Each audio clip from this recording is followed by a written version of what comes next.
Hi everybody, welcome back to the Ben Taylor podcast, the home of marine industry insights. Today we're going to talk about HMI solutions, human-machine interface solutions, things like this, which is pretty cool. And to talk about it, we've got Quinton here from Barantech. So welcome to the podcast, Quinton. Thanks, Ben. So give us some context first. What are Barantech about? What's the mission there? So Barantech as itself is a company that has been involved in human-machine interfaces for the last 40 years almost, and they've used Piezo technology as the basis of that, and we've now come to a point where Piezo is used in extreme environments, and the marine environment itself is rather extreme: wet, dry, hot, cold, frozen, and salty, high UV. salty. Like it's just brutal. It's just brutal. I mean, people see the sunshine and people are just relaxing, but actually everything else that's in the air, the moisture, the salt. Over time, everything just degrades. It just can mess things up really badly. So we've applied that technology to the marine industry with our experience from all the others, from food to oil and gas, defense, also in marine fishing stuff, and we've now applied it to marine terminal for the luxury yachts and leisure boats.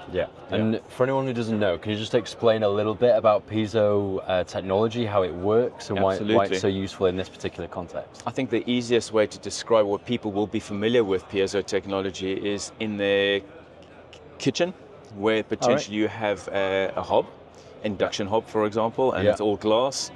You use your finger to touch and switch it on, and then you've got your plus or minus, heat up, heat down. So that's basic Piezo technology. Right, and I believe it's done by pressures. So rather than for example having a physical switch, it's the actual interface is perfectly smooth, nice and easy to clean.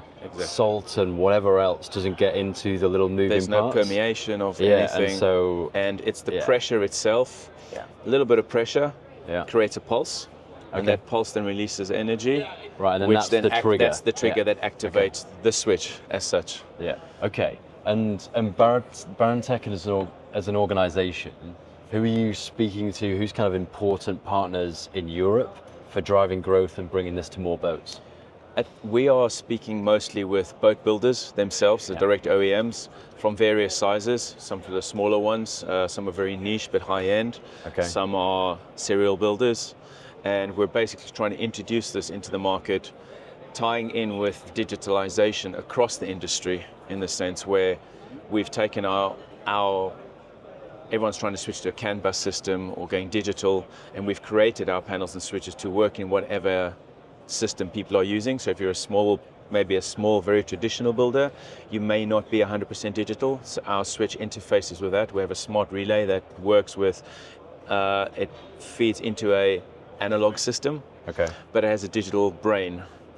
And so and you can then go the opposite direction as well, and plug it straight into the CAN bus and control it from your MFD and program it there.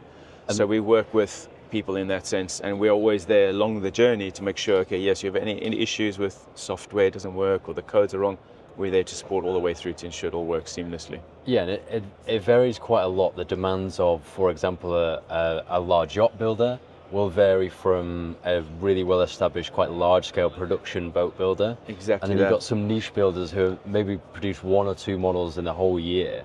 And actually by this approach, you can work with all of them. You can say, what do you want, and customize it accordingly. That's exactly that. We've aim a lot on the customization of it. Besides it being adaptable to different systems that people use, the panel and the functions that people choose on the panels themselves are customizable to that customer, to that boat, or to the boat builder's client. So whatever ideally we focus on the safety critical features on a helm. But as we've evolved through the year, that's now starting to filter through to the cabin and to the rear of the boat with gangways, beaches, balconies, up and down, windows, TVs. And yes, it changes the way we work a little bit, but we're still using the same technology, but how it is then applied on the boat varies from builder to builder. And I suppose it's the expectations of these consumers today. I mean, what they're used to in their homes, in their cars, they're going to want on their boats. And so if it's, I'm going to say, a little bit more of a fancy switch for the lights, they'll want that, but also with the robustness, the customizability of it all, for things like safety. Yeah, Safety is really important. Really good solution for it. But also just to look sleek and in line with the boat design. Yeah, People are going to want designs like this rather than the whole, rocker switch and it looking a bit old school.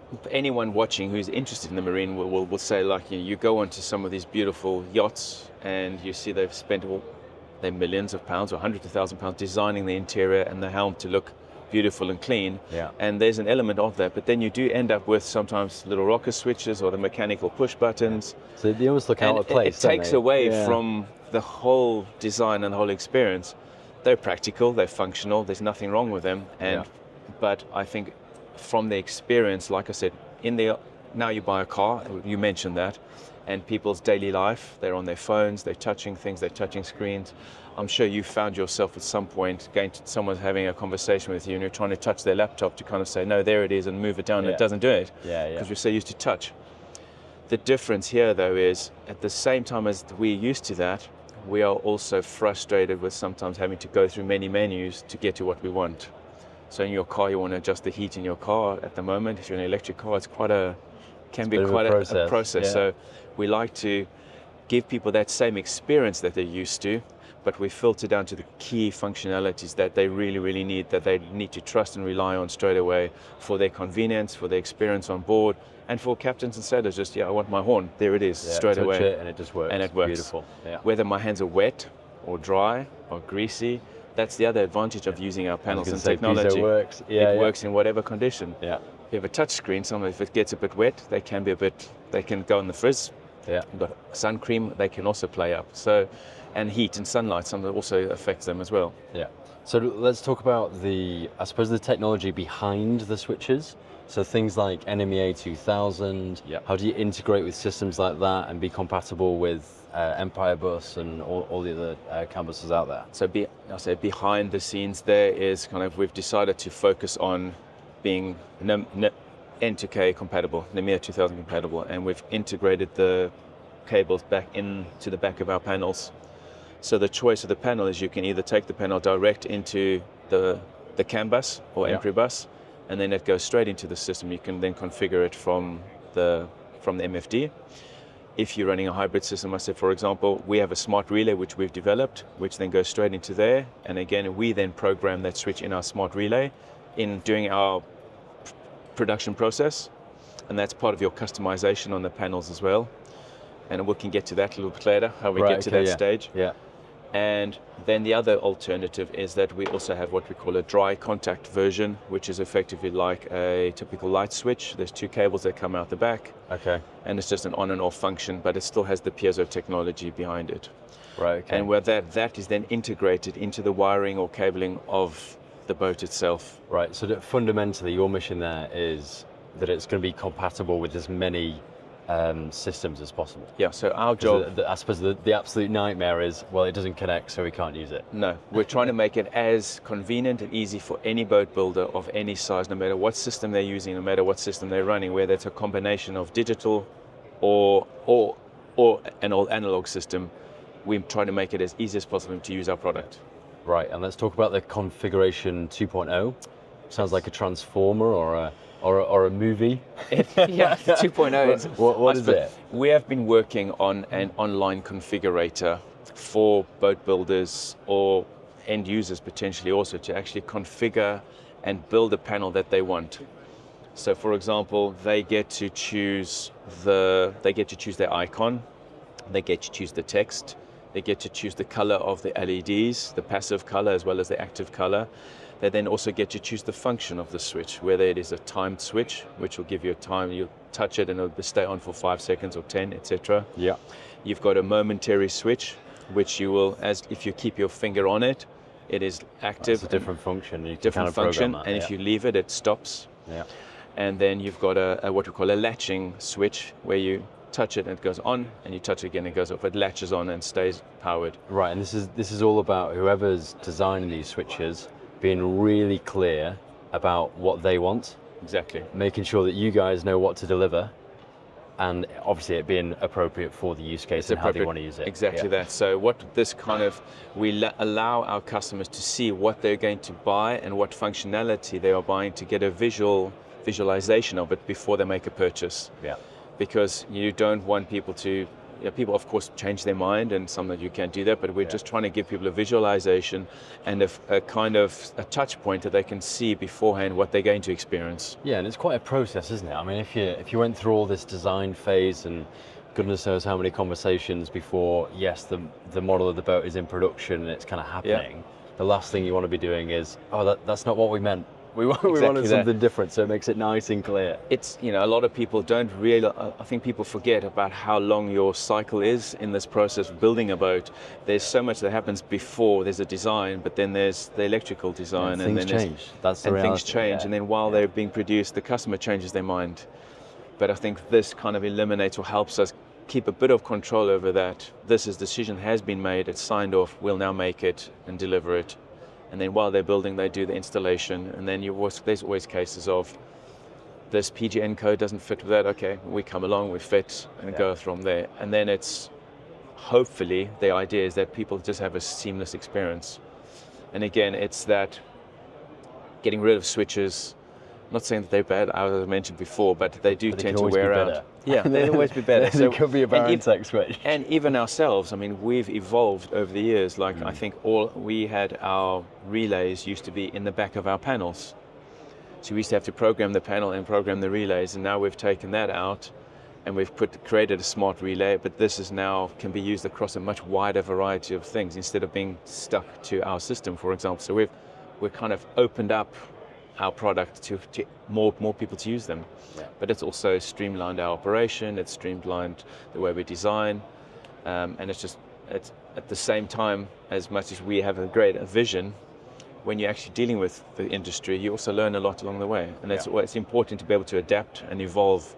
And we're lucky because we control everything ourselves, we're able to adapt quickly and evolve to what the industry wants. Yeah, and it's quite smart once it's actually on board the boat as well. So you've got the Cruiso app. So this is almost laziness with the boat owner at the end of the day not having to kind of get up and go to a particular switch. They can actually stay where they are on an app, turn things on and off, and kind of control things. Yeah, and I think that's the whole thing about it. You have to think about some boat owners have a certain period of time in a year that they have. They might be cash rich, but they're time poor. Yeah. So when they do have time off to relax, they want to relax. And they want to do that with comfort and ease. So having an app on your phone where you can sit back and relax and decide, you know what, I'm going to switch on I'm going to heat up my jacuzzi, for example. They can do it on the app. Or I'm going to lift the anchor because I'm going to be leaving in 5 minutes or 10 minutes. But I don't want to do it right now. I'm enjoying my last sip of champagne or whatever. It's gone dark outside, turn on the morning lights, something like that. So, you know. But the other thing to it is that you've now got three contact points of controlling your boat. So you can control it from the MFD, you can control those functions from one of our panels, no matter where it is on the boat, and of course you've got the app.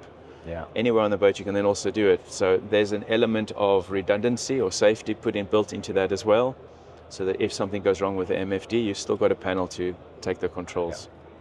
Okay, amazing. And we're here at Metstrade. Yeah. Who comes along? Who do you meet with? What's the mission here? At Metstrade, we obviously deal with some of our boat builders and OEMs. Some are new, they're curious, they've heard their competitors are using it, and they say, well, I want to know more about it. Yeah. You have very interesting, I feel this particular year, there's been a lot of refitters, very, very interested in our product, because there's a lot of, as many boats we sell here, there are also already so many boats on the water, and they can be refitted. And they all kind of refit. Like plugs into Enemy 8000, happy days. Exactly. Yeah. And even if they don't, if the boats are slightly older, some people still want to keep the classic boat look, but they want to upgrade the interior, but they might want to upgrade the navigation system, but they're not completely digital. So that's, again, we fit nicely into that. Yeah. Or someone has a complete rebuild or refit, they can strip everything out and make it a completely CAN-bus boat. Yeah. And then we fit into there too. And what we find is that refitters are more open-minded, because in those instances, often either they're in control or the boat owner's in control of the process. So they're more open-minded to try new things, where the boat builders and OEMs are sometimes still reluctant to try something that is new because it's not tried and tested. So there's always this.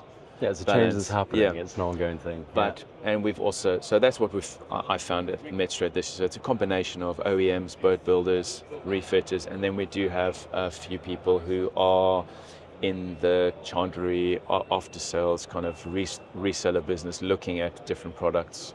So that's also been quite a highlight this year, where people are looking at it and think, well, actually, this could be applied to a consumer could come along and buy this from their local chandlery store as well.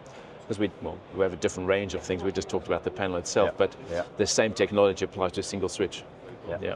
Okay, Quinton, thanks for coming on the podcast. Thanks, Lovely Ben. I appreciate it. Thank you. Thanks. Everybody, if you enjoy content like this, make sure you're following here to see plenty more of it. All being well, we'll see you again next time. Bye for now.